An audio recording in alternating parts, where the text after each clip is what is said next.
Kan dia baca sekian-sekian, dia kata 7 kali baca nanti dapat sekian kan. Lepas tu kita kata tak boleh ke? Tak ada. Kalau akak ada dalil mana kan, dia kata. Kalau kau tanya aku macam tu, aku pun nak tanya kau. Mana dalil yang kata tak boleh?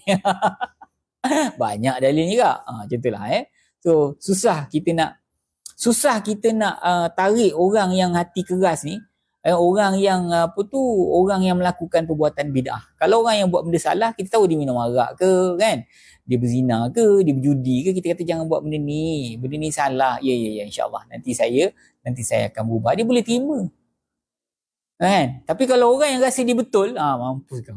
Memang susah kau nak bawa dia kembali kepada kebenaran.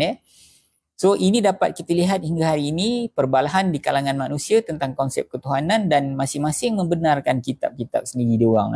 Orang lain punya kitab salah, dia kitab dia je yang betul. Walaupun kitab dia orang tu telah diubah suai.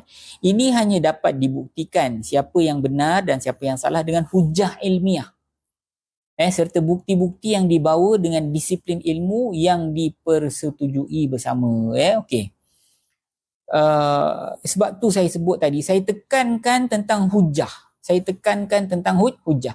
Jadi hujah ni tuan-tuan ialah sesuatu yang bersifat akademik. Sesuatu yang ada disiplin dia yang tertentu. Kita bukan boleh main bedal dia tuan-tuan. Sama macam saya pernah sebut dengan tuan-tuan.